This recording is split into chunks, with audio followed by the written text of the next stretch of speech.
오늘 하나님 말씀 디모데 후서 4장 14절 15절입니다. 3장 14절 15절입니다.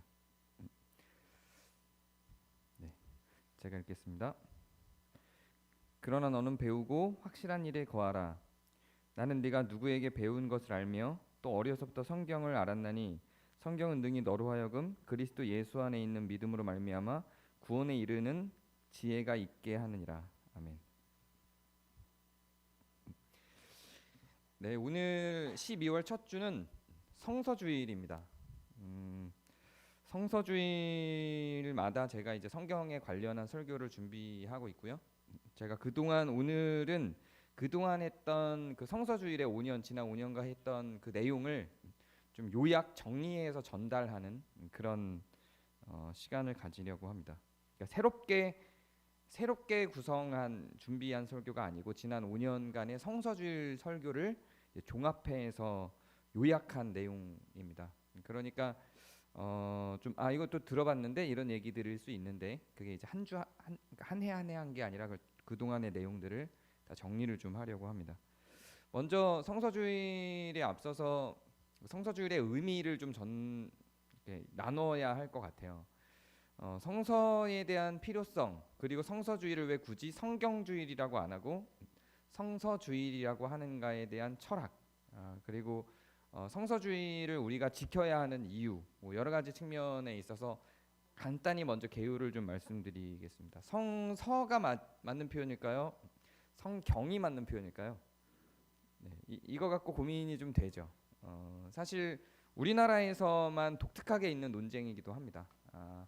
해외에서는 성경에 대한 다양한 입장들이 인정이 되는 반면에 우리나라는 굉장히 그 성경에 대한 이해 자체가 이단이냐 아니냐를 가늠하는 기준이 되기도 하고 좀 성경에 대한 독특한 견해들을 우리나라는 갖고 있습니다. 서양의 그러니까 기독교가 성장했던 역사를 갖고 있는 서양에서는 성경에 대한 다양한 견해들을 전체적으로 수용을 하는 입장입니다. 그리고 그 견해에 따라서 자기의 신앙을 결정할 수 있는 구조인데 우리는 성경에 대해서 어떤 견해를 갖고 있느냐에 따라서 다양한 신앙의 형태를 인정하는 구조가 아니라 교단들이 전체가 함께 모여서 결정한 어떤 성경에 대한 견해를 중심으로 그 외에 다른 생각을 하지 못하게 하는 이상한 구조를 우리나라만 갖고 있습니다. 아주 독특한 구조입니다. 그래서 우리는 성경을 통일하죠. 그 영어 성경을 보면 굉장히 다양한 영어 성경들이 있죠. 그리고 실제로 미국을 가면 교회를 옮길 때 미국에 있는 교회들을 옮길 때 유럽도 마찬가지지만요. 어떤 버전의 성경을 보는 교회인가에 따라서 성경을 다시 구해야 될 수도 있어요. 현대인의 성경 이를테면 투데이스 바이블을 하든지 NIV를 하든지 NASB를 하든지 교회마다 성경을 다르게 선택을 합니다. 그래서 그 어떤 성경을 선택해서 하든지 이상한 교회가 아니에요. 근데 우리나라는 개역개정으로 바꾸기로 결정했다 그러면 전국 교회가 개역개정. 그래서 우리 어떤 교회를 갔더니 그 교회는 개역 한글을 보더라. 그러면 그 교회 신천지 아니야? 이렇게 접근을 하죠. 왜냐하면 신천지가 사용하는 그 용어들이 개역 한글에 한정되어 있는 용어들이 많아요. 그러니까 걔네들이 영어나 그 원어들을 안 보고 개역 한글을 보고 이단적 사상을 만들다 보니까 개역 한글이 개역 개정으로 바뀌면서 자기네들이 중요하게 생각했던 몇몇 사상들을 무너뜨려야 되는 그런 이상한 지점들이 발생하거든요. 이를테면 모략 같은 거, 모략이라는 단어가 개역 한글에는 상당히 많이 나오는데 개역 개정에서 많이 없어졌거든요. 걔네들은 당황스러운 거예요. 모략이라고 하는 이론이 걔네한테 굉장히 중요하거든요. 걔네들은 한국 성경, 그러니까 개역 한글판을 보니까 개역 한글판을 보는 교회는 이상한 거 아니야? 이렇게 하기도 하죠. 그리고 현대인의 성경을 본다든지 새번역 성경을 본다든지 이러면 쟤네 좀 우리랑 다른데 이런 접근을 우리나라 사람들은 이상하게 해요. 근데 우리나라만 그럽니다. 우리나라만 성경을 통일해요. 굳이 통일할 이유도 없고 사실은 다양한 성경을 접하고 더 성경의 깊이 진리를 알기 위해서 다른 버전의 성경을 참고하고 하는 것이 신앙인의 어떤 더 자연스러운 측면일 텐데 우리나라는 그거를 잘 허용하지 않는 편입니다. 우리나라 초기에 성경이 들어왔을 때 더 바이블을 성경으로 번역할 거냐 성서로 번역할 거냐에 대한 논쟁이 있었고 큰 흐름으로 두 개로 갈라집니다. 성경은 말 그대로 경입니다. 경. 성경 전체를 다 경으로 보는 시도예요. 그래서 경이라고 하는 거는 종교적인 율례인 거죠. 종교적인 율법. 그러니까 이건 꼭 지켜야 되는 어떤 요소를 경이라고 표현을 합니다. 그래서 불교에서도 제가 또 불교에 6개월 귀의해서 이제 절에 들어가 있었던 적이 있거든요. 불교에서도 도, 율, 경을 구분하고 도는 원리를 갖는 거예요. 경은 그 부다의 말씀이에요. 그래서 경은 바꾸거나 할 수 있는 게 아니에요. 근데 율은 도나 율은 바뀔 수 있어요. 근데 경은 바뀌지 않아요. 경이라고 하는 굉장히 신적인 영역에 있는 것이기 때문에 그래요. 근데 우리는 성경 전체를 다 경으로 보는 입장에서 사용하는 사람들의 용어가 성경입니다. 근데 성경에는 경도 있고 경이 아닌 것도 있다고 보는 관점에서 사용하는 사람들이 이건 책이다, 이 전체는 책이다라는 입장에서 성서라고 표현을 합니다. 그래서 성서 한국을 지지하고 지키는 사람들은 성경이 아니라 성서의 입장에서 더 바이블을 바라보는 거죠. 그래서 여기서는 사실은 그리스도와 하나님의 변할 수 없는 말씀도 있지만 그냥 역사도 있고 시도 있고 신앙적인 토로도 있고 뭐 잘못된 그 성경 등장 인물들의 삶도 있고 뭐 여러 가지 것들이 다 있다는 거예요. 시편은 시고 그리고 창세기에 나타나 있는 그 아브라함이나 이런 사람들의 이야기는 그냥 이야기고 내러티브고 그 사람들의 생애고 열왕기상하 역대상하는 역사고 뭐 이런 것들인 거죠. 그러니까 다양한 장르가 있는데 그 중에서 경도 있는 거예요. 예수님의 말씀, 사복음서의 말씀, 하나님께서 직접 내려주신 율법 이런 것들은 경이겠죠. 선지자들을 통해서 하나님께 전달해 주신 말씀들은 경이겠죠. 그런데 그 경이 아니라 바울이 권고한 내용들, 다윗이 도망다니면서 썼던 하나님에 대한 항의하는 말들 이런 것들은 경이 될 수 없죠. 그러니까 성경이라고 하기는 이 전체가 다 성경이라고 보기는 어렵다. 성서로 하자라고 하는 게 이제 성서운동을 하는 사람들의 입장인 겁니다. 그럼 그렇다고 해서 성서운동을 하는 사람들이 성경을 즉 이 성서를 폄훼하거나 아끼지 않느냐? 그렇지 않습니다. 굉장히 사랑하고 굉장히 아끼고 오히려 더 연구합니다. 왜 그러냐면 성경을 경으로 보는 사람들은 연구할 의미가 없어요. 왜냐하면 이건 그냥 받아들이면 되는 거니까요. 근데 이걸 성서적인 입장에서 보려고 시도하는 사람들은 이걸 그냥 받아들일 수 없습니다. 무엇을 받아들여야 될지를 고민해야 되고 공부해야 되고 연구해야 합니다. 그러니까 이걸 서로 바라보는 사람들일수록 오히려 더 이거를 너덜너덜해질 정도로 성경을 봐야 돼요. 연구 대상이거든요. 그냥 누군가가 해석해서 이거야라고 전달해주면 그 문자 그대로 받아들이면 끝나는 게 아니라 더 연구를 해야 되는 거예요. 그러니까 성서의 입장으로 이걸 접근하는 사람들이 성경 공부를 훨씬 더 많이 합니다. 자, 그러면 그 견해들을 이런 철학적인 토대를 갖고 저희 교회는 아마도 저도 성경이 아닌 성서의 입장을 갖고 있는 사람인데 저희 교회는 아마도 성서의 입장을 갖고 있는 사람들이 저보다 더 많이 성서의 입장을 갖고 있는 사람들이 많을 거라고 생각을 합니다.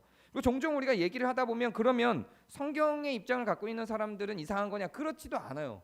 그건 그거대로 저는 굉장히 존중할 만한 부분이라고 생각하고 그분들의 신앙과 믿음과 성경을 대하는 태도들은 매우 아름답다고 생각합니다. 제가 몇 번 이 성경에 관한 예를 몇 번에 걸쳐서 들었지만 제가 어릴 때 오늘 원고 분량이 많아서 제가 말을 빨리 하는 거예요. 제가 어릴 때 무서우신가요? 제가 어릴 때 교사들이 교회 주일학교 선생님들이 저한테 이제 학생들한테 집에 불이 나면 뭘 제일 먼저 갖고 나올래? 그럴 때 애들이 뭐 돈이요, 통장이요 이럴 때 선생님이 혼내면서 성경책을 갖고 나와야지 뭐 이랬다는 말 한번 얘기를 한 적이 있죠. 성경책을 갖고 나와야지. 근데 성경책은 돈을 갖고 나와서 사면 되는 거죠. 이 성경책을 갖고 나와야지의 그 말에는 이 성경이라고 하는 이 책 자체가 갖고 있는 어떤 거룩함을 믿기 때문에 그런 반응을 보인 거고요. 뭐 성경책을 감히 발로 밟는다는 게 지나가다가 발로 밟으면 괜히 죄책감이 들고 뭐 이런 자세들이죠. 이런 것들이 사실은 아니죠. 이건 그냥 책일 뿐인 거예요. 중요한 건 이 안에 있는 내용이고 하나님의 살아계심인데 이 책 자체가 그걸 대변할 수 있는 게 결코 아니고 오히려 이 책 자체가 그걸 대변하려고 하게 되는 그런 마음가짐은 우상숭배일 수도 있어요. 그렇죠? 어떤 사물에 담겨 있는 하나님을 자꾸 사물화하는 것이 하나님이 계속해서 경계하고 하나님의 형상을 만들지 못하게 한 이유이기도 하니까요.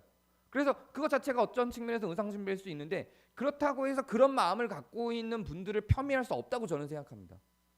그건 그거대로 굉장히 아름다운 마음이라고 생각하고 하나님을 경외하는 한 방식이라고 생각해요. 그래서 이거를 나는 성서로 보는 입장인데 이거를 성경으로 보는 사람들의 마음을 폄훼할 수 있느냐? 그건 또 하나님이 원하시는 건 아닐 거라고 저는 생각합니다.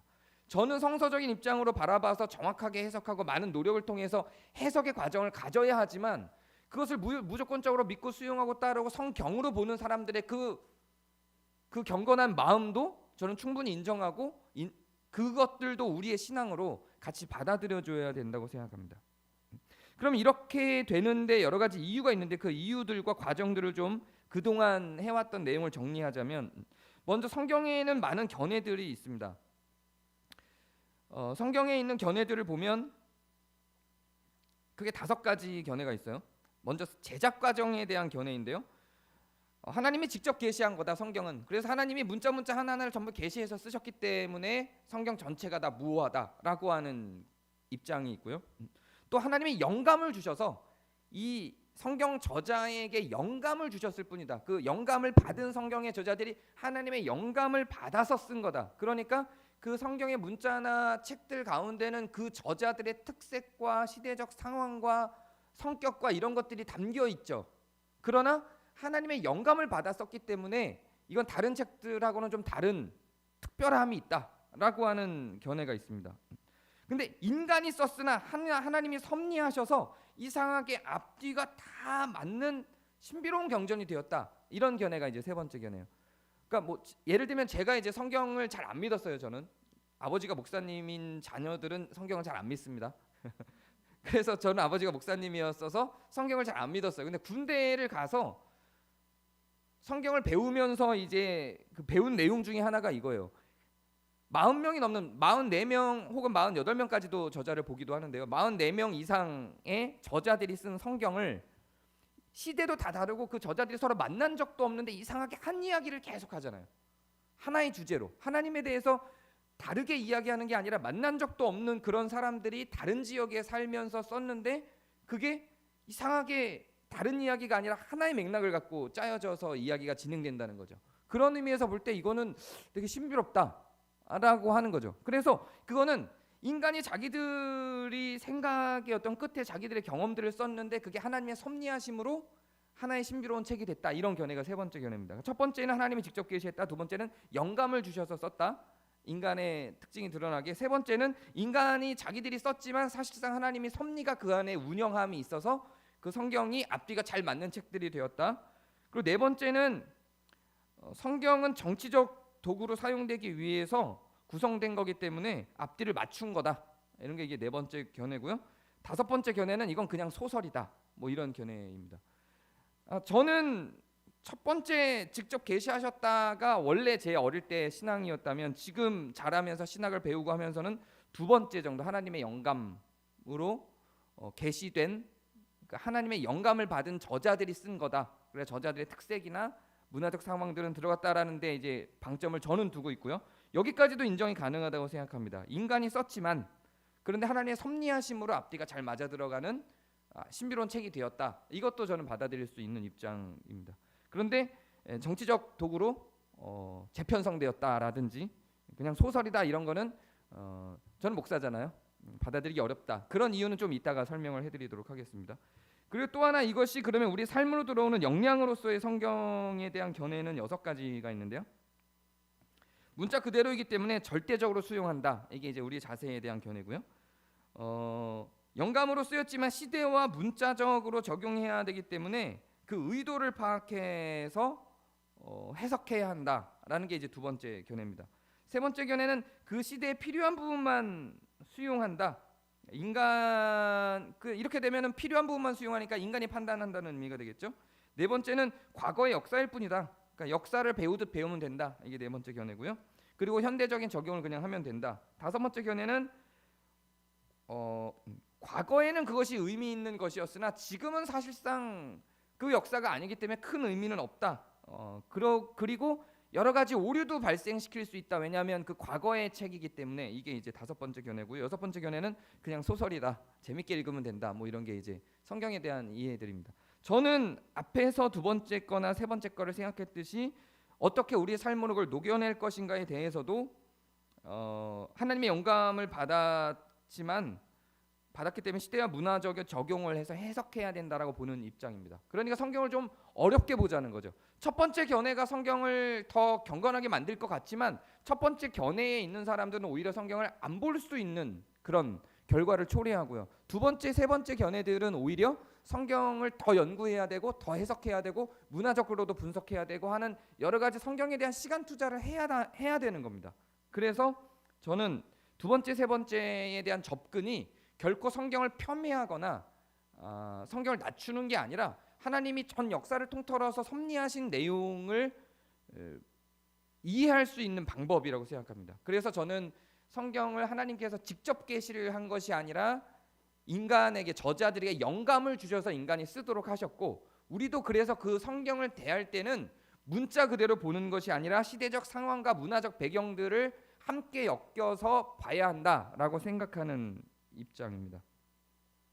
자, 만약에 그렇다면 이 성경이 문자적 그대로 받아들일 수 있는 것이 아니라면 그럼 해석에 따라서 바뀔 수도 있다는 이야기니까, 그러면 성경은 무한 것이 아니지 않느냐 이렇게 생각할 수 있습니다. 근데 저는 어떤 측면에서 바라보느냐에 따라 다르다고 생각해요. 성경을 문자적인 무함으로 접근을 하자면 무하지 않죠. 근데 이것이 우리에게 어떻게 적용될 수 있는가는 성령의 인도하심에 따름으로 본다면 저는 무효하다고 볼 수 있다고 생각합니다. 문자적인 오류는 분명히 있어요. 왜냐하면 열왕기상하 역대상하 그 두 역사 사이에도 오류는 있거든요. 열왕기상하와 역대상하는 각각 바사와 바벨로니아의 다른 나라에서 쓰여진 책이에요. 그렇기 때문에 연대기적으로 오류가 생기고 왕 이름도 같은 왕인데도 불구하고 다르게 기록된 왕명이 달라요. 왜냐하면 바사 시대에 썼을 땐 바사의 언어로, 바벨로니아에서 썼을 땐 바벨로니아 언어로 썼고 그 달력을 따라 쓸 것이기 때문에 연대와 이름이 다르죠. 그런 여러 가지 측면에서 오류와 모순이 생기고 순서가 다르게 돼, 왕의 순서가 바뀌는 장면들도 있어요. 이런 것들을 갖고 들어가면 문자적으로는 오류들이 있습니다. 그런데 그렇게 바라보는 것이 아니라 장르로 바라보고 성경이 아닌 성서로 바라볼 때 오히려 성경에 오류가 없다고 얘기할 수 있는 지점들이 발생할 수 있다고 생각합니다. 그래서 오류가 없다라고 하는 이야기는 그런 문자 한 가닥 한 가닥의 문제를 이야기하는 것이 아니라 이 성경이 갖고 있는 의도와 우리에게 전달해 주시고자 하는 성령님의 역동에는 오류가 없다고 저는 생각하는 입장입니다. 그래서 더 많이 연구하고 더 많이 논의돼야 되고 한 사람에 의해서 해석되는 것이 아니라 공동체적으로 해석되어야 하고 함께 공유하고 나눠져야 되는 것이라고 생각합니다. 자, 그럼 이렇게 해석된 성경이 어떤 역할을 하느냐가 중요할 텐데요. 오늘 우리가 읽은 내용을 보면 이 성경이 뭘 우리에게 전달해 준다고 보고 있냐면 구원에 이르는 지혜를 준다고 이야기를 합니다. 이게 성경의 목적이에요. 성경은 모든 걸 설명하는 책이 결코 아닙니다. 구원에 이르는 지혜를 설명하는 책입니다. 그리고 구원에 이르는 지혜를 우리에게 전달하는 책입니다. 66권이고 방대한 양입니다. 그렇지만 그렇게 두껍지 않아요. 어떻게 이 안에 우리의 모든 인생을 살아갈 수 있는 모든 지혜가 다 담겨 있겠어요? 그렇지 않습니다. 근데 성경의 모든 해답이 다 있다고 가정하고 성경을 바라보기 시작하면 많은 왜곡과 문제들이 발생하게 됩니다. 이를테면 경제적 지혜를 성경으로부터 얻으려는 시도들도 많습니다. 저는 굉장히 골치 아픈 사상이라고 생각해요. 부자가 되는 방법을 자꾸 성경에서 찾으려고 합니다. 부분적으로 있어요. 부자가 되는 방법들이. 요셉의 이야기든지 여러 가지 부자가 되는 방법들을, 경제 부흥회 이런 거 들어보셨나요? 경제 부흥회? 예수전도단의 간사분들이 모여서 만든 있어요. 그래 경제 부흥회라는 걸 해요. 부자가 되는 방법을 진짜로 강의를 하는데 성경의 요절들을 갖고 와서 합니다. 그래서 잠언에도 부자는 하고 하며 돈 있는 사람들에 대한 내용들을 써놓기도 했어요. 근데 그런 것들을 추론해서 경제 부흥을 해요. 근데 그런 것들은 궁극적으로 성경이 전달하고자 하는 게 아니라 궁극적으로 성경의 구원에 이르는 지혜를 전달하기 위한 과정 중에 있는 어떤 요소들이에요. 있어도 되고 없어도 되는 것들이고, 더군다나 그거는 2000년 전, 3000년 전, 4000년 전 이야기들입니다. 그게 지금 시대의 경제를 주는 지혜로 적용될 수 없어요. 말도 안 되는 이야기입니다. 그리고 삶의 지혜를 성경이 줄 수 있다. 부분 맞죠. 율법을 지켰을 때 잠언에 특히 삶의 지혜들이 굉장히 많이 나오죠. 저희 누나가 원래 목사 자녀들이 방황을 많이 합니다. 저희 누나가 방황을 많이 했어요. 방황을 많이 하다가 나중에 40이 넘고 나서야 다시 우리한테 이런 말을 하더라고요. 아, 니네가 계속 얘기하던 게, 저와 이제 작은 누나에게 큰 누나가, 니네가 계속 얘기한 대로 내가 삶을 살아보니까 이렇게 어떤 욕망을 추구하면서 살아갔던 삶이 굉장히 허무하고 무의미하다. 니네가 얘기하는 게 이런 거였구나. 니네가 더 지혜로웠다. 그래서 이제 다시 하나님에게로 눈을 돌리는 그런 장면들이 저희 누나의 삶에 나타났는데요. 그런 것들이 구원에 이르는 지혜로 돌아온 건 아니에요. 이 누나의 말에는 삶의 지혜가 성경에 있구나. 너희들이 얘기하는 것처럼 내가 이렇게 욕망을 추구하면서 살아보니 허망하더라 라고 하는 어떤 측면의 삶의 지혜를 깨달은 거죠. 근데 성경은 그것도 과정 중에 나타나는 어떤 거예요. 잠언이 주고자 하는 건 과정 중에 나타나는 어떤 거지 성경 전체가 갖고 있는 목표 지점은 아닙니다. 심지어는 잠언조차도 지혜를 이야기하고 있지만 그건 구원에 이르는 지혜를 이야기하는 거지 사실상 삶의 지혜를 이야기하는 게 아니에요. 삶의 지혜에 대한 측면들이 등장은 하지만 궁극적으로는 구원에 이르는 지혜를 이야기하는 겁니다. 성경은 그래서 오늘 우리가 읽은 말씀에 있는 대로 구원에 이르는 지혜입니다. 그런 의미에서 확실한 일인 거예요. 그런데 성경을 활용하는 측면에 있어서 오늘의 어떤 삶에 직면한 문제를 해결하려 하거나 경제적 문제를 해결하려고 할 때 없지 않아요? 다시 말씀드리죠. 없는 게 아니라 그게 성경이 말하고자 하는 궁극적인 목적이 아니라는 이야기입니다. 성경이 끊임없이 계속해서 추구하고 가르치고 요청하고 요구하고 기술하고 있는 것은 구원에 이르는 지혜입니다. 만약에 그런데 성경에 구원에 이르는 지혜가 안 나타나 있다, 나타나 있지 않다라고 한다면 고민해 볼 문제죠. 이게 진짜 성경 맞아? 이렇게. 그러나 삶의 지혜가 왜 없지? 경제적 지혜가 왜 없지? 라고 고민을 하고 있다면 없습니다. 있다 해도 그건 그냥 과정 중에 나타난 부수적인 것들입니다. 그것이 성경의 핵심이나 중심이 될 수는 없습니다. 자, 이렇게 볼 때 성경은 구원을 추구하는 사람이 아니고서는 사실상 매력을 못 느낍니다. 이렇게 생각을 해보면 성경은 구원을 주는 것이고 사실상 연구를 해야 되는 것이고 그대로 받아들일 수 없는 것이고 하나님이 직접 계시한 게 아니라 영감만 준 거고 저자들이 기록을 했기 때문에 이걸 해석을 해야 되는 거고 그런 측면에서 문자적인 오류들도 발생하고 그럼 이거는 어떻게 우리가 성경에 대한 권위나 이런 것들이 굉장히 많이 낮아지는 것 같죠. 그러다 보니까 연구하기 싫어지고 성경을 접하기 싫어지고 거기에 대한 투자가 힘들어지는 상황들이 발생을 하고 또 우리가 원하는 경제적 지혜나 삶의 지혜가 있는 게 아니라 구원의 지혜로 함축되어 있는 내용이라고 성경이 구원의 지혜를 주는 것을 목표로 하는 것이라고 깨닫는 어떤 순간부터는 성경을 대하거나 볼만한 특별한 의미가 없어지기 시작해요. 우리의 삶에서 인간의 욕망이 거기에 있지 않기 때문에 구원은 특히나 한국이 가져다준 어떤 신앙적인 체계가 믿기만 하면 구원에 이르는 거지 성경을 읽어서 구원을 받는 게 아니라고 생각하기 때문에 그렇지 않아요? 믿기만 하면 되는 거지 성경을 읽어서 구원받는 게 아니라고 생각하기 때문에 그런 신앙이 우리나라에 편만해져 있기 때문에 그렇기 때문에 성경이 폄훼되는 시대 속에서 우리는 살아가고 있습니다. 그리고 성경을 지키고자 하거나 성경을 전수하고 성경을 가르치고자 하는 그런 문화나 시간 투자나 그런 제도들이 사실상 우리나라에서 굉장히 많이 사라지고 있죠. 근데 여러분 이렇게 한번 생각을 해보시기 바랍니다. 만약에 성경이 없다면 무슨 일이 벌어질까요? 만약에 성경이 없다면 전에 제가 그 종교개혁 주간 때 저녁 기도회 할 때 만약에 교회가 없다면이라는 질문을 한번 던지고 고민을 같이 해본 적이 있죠. 만약에 성경이 없다면 우리의 신앙이 유지가 될까요?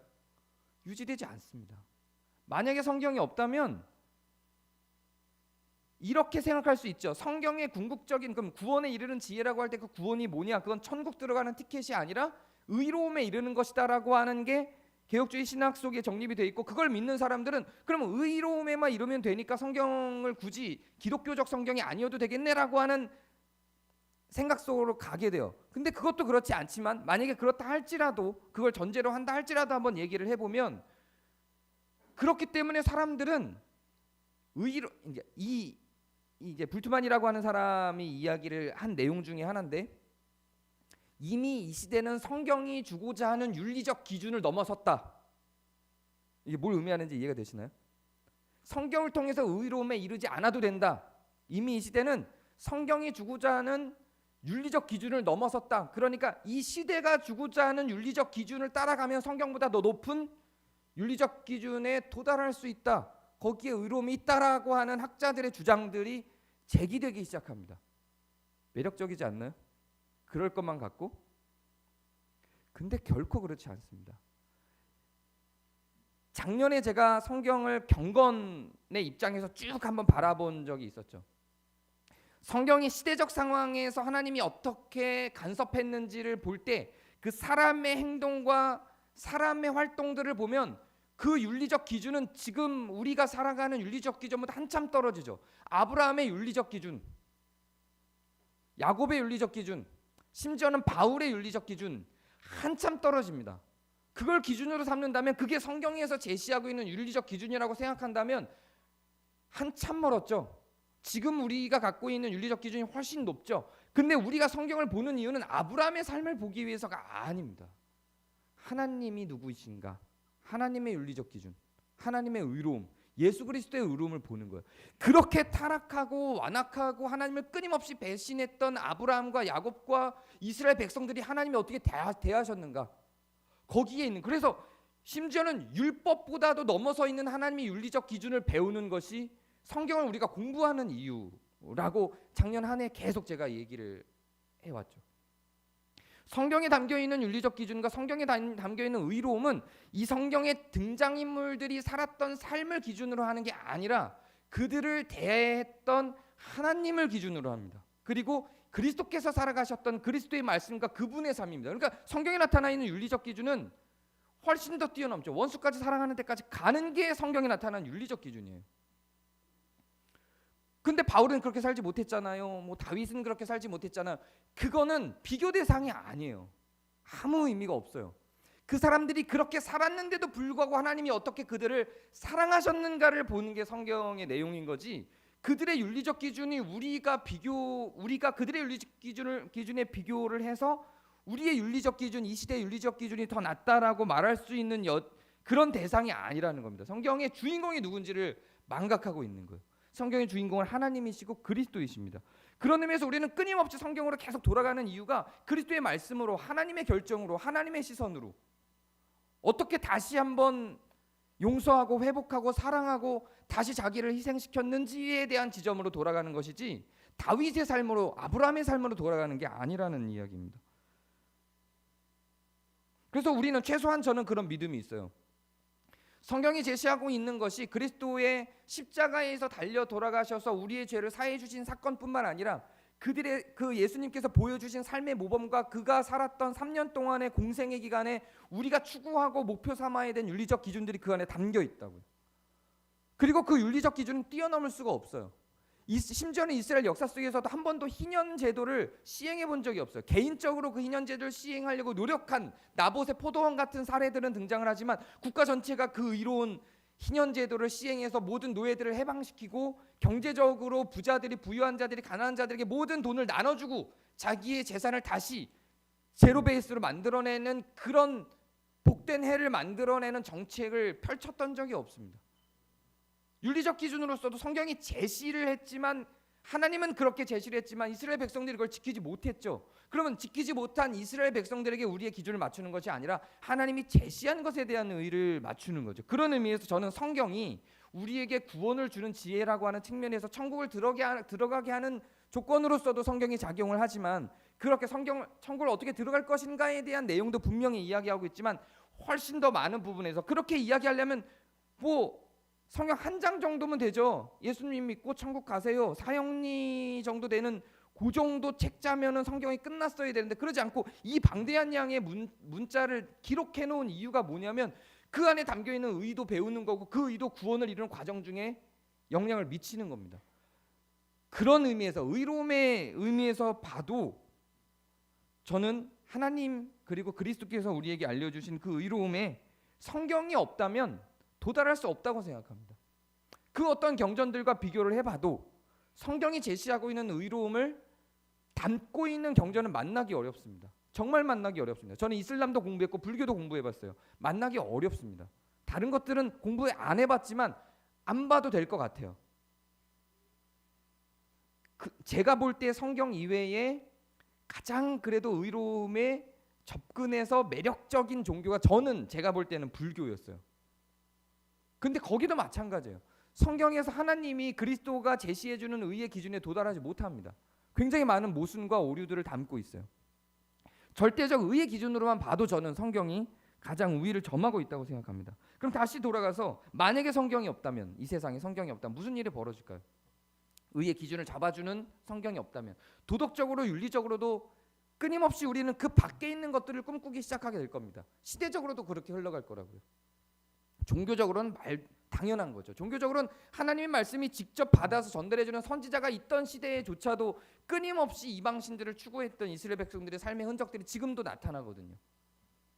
만약에 성경이 없다면 무슨 일이 벌어질까요? 여러분의 구전으로, 여러분의 입으로 하나님에 대해서 의가 무엇인지에 대해서 자녀들을 가르칠 수 있는 자신이 있으신가요? 그렇지 않죠. 만약에 성경이 없다면 교회는 유지되지 않아요. 신앙도 당연히 유지되지 않습니다. 구전으로 신앙이 유지되기 어렵습니다. 성경이라고 하는 게 등장하기 이전, 이를테면 창세기가 등장하기 이전엔 다 구전으로 전달했다. 그게 이제 일반적인 상식인데 저는 그것도 꼭 그렇다고 생각하지 않아요. 문자의 발생이 지금으로부터 4,000년 전 아브라함 시대 당시, 단군이 나타날 당시 정도다라고 하는 학자들의 주장도 저는 동의하기 어렵습니다. 그 훨씬 이전부터 아랍의 역사 속에서는 기원전 8,000년 전에는 서구 역사에서는 아예 시작도 안 됐다고 보죠, 문명이. 근데 아랍 역사에서는 기원전 8,000년 전부터 문자의 흔적을 발견합니다. 마리문서, 누지문서라고 하는 것들이 발견돼요. 훨씬 오래전부터 문자는 있어 왔다고 봐요. 성경에 기록되기 훨씬 이전부터. 저는 하나님의 말씀이 단지 구전으로만 전달됐다고 보지 않습니다. 그 이전에도 어떤 문자들이 분명히 있었다고 생각합니다. 제 생각이에요. 물론 저만의 생각은 아니고 많은 학자들도 이렇게 생각을 합니다. 그런 의미에서 우리는 성경을 유지하고 보존하는 것이 사실상 구원을 유지하고 보존하는 것과 다름 아니라고 저는 생각해요. 의로움이라는 측면에서의 구원도, 천국을 들어가는 열쇠라는 측면에서의 구원도 저는 성경을 벗어나서는 이르기 어렵다 이렇게 생각합니다. 그래서 구원을 주는 것이 성경은 아니지만, 성경이 구원을 주는 것은 아니지만 성경이 없이는 구원을 전수하기 어렵다고 저는 생각합니다.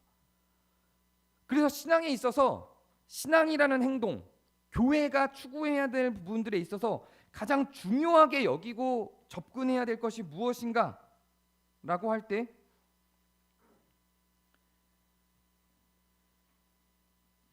저는 성경을 지키는 것, 성경을 가르치는 것이라고 생각합니다. 더 많은 것들이 있겠죠. 사회 참여도 할 수 있고 많은 선행을 할 수도 있을 것입니다. 그러나 그것들은 성경을 배우고 익힌 결과물들로 나타난 증표들이에요. 성경이 어떻게 그 공동체에서 녹아졌는가에 대한 증표들입니다. 그런 의미에서 사회 참여를 많이 하고 선행을 많이 하는 이런 아름다운 일들이 많이 발생하는 교회가 의로운 교회인 건 분명하다고 저는 생각합니다. 그런데 그러한 선한 행동들을 하기 위하여 그 근본이 되고 뿌리가 되는 성경을 배우는 것들이 약화된다면 저는 주객이 전도된 거라고 생각합니다. 그건 바뀌었어요. 나중에는 그 선한 행동이 어떻게 변질될지 잡아줄 수가 없게 됩니다. 그런 측면에서 교회가, 신앙인이 가장 많이 투자를 해야 될 것은 자녀에게 혹은 공동체 구성원에게 성경을 가르치고 성경을 전수하는 일이라고 저는 생각합니다. 자꾸 제가 저는 생각합니다라고 하는 걸 붙이는 이유는 많은 견해들이 있기 때문이에요. 저는 확고하게 그렇게 생각합니다. 그래서 만약에 예전에 집사님 중에 한 분이 저에게 이걸 물어보셨어요. 교회가 다 없고 하나만 남는다면 뭐가 남을까요? 그때 저는 떠올리다 교제? 이랬거든요. 교제? 그랬는데 그분은 예배 아닐까요? 이렇게 얘기를 했어요. 그분 성함이 신모였는데 신모 씨. 네. 근데 지금 이걸 성서주일 설교를 준비하면서 다시 생각해 보니까 성경 공부인 것 같아요. 저는 성경을 가르치고 성경을 배우고 성경을 전수하는 일이 아닐까 생각합니다. 정말 모든 게 다 사라지고 아무것도 남지 않고 하나만 할 수밖에 없다면, 교회가 오직 하나만 할 수밖에 없는, 하나만 해야 되는 여력밖에 안 남았다면 뭘 해야 될까? 저는 성경 공부라고 생각합니다. 그런 의미에서 제가 성서주일이라서 성서주일 타겟용으로 만든 설교가 아니라 진심으로 그렇게 생각합니다. 1년 계획을 세우고 교회가 무엇인가, 우리 교회가 무엇을 할 것인가를 고민할 때, 신앙을 위해서 무엇을 할 것인가를 고민할 때 저는 가정 예배가 아니라 가정 성경 공부 하나만 딱 남겨야 된다고 한다면, 예배보다는, 예배 안에 설교가 성경 공부라는 측면에서라고 한다면 뭐 예배일 수도 있겠지만 어쨌든 저는 성경 공부라고 생각합니다.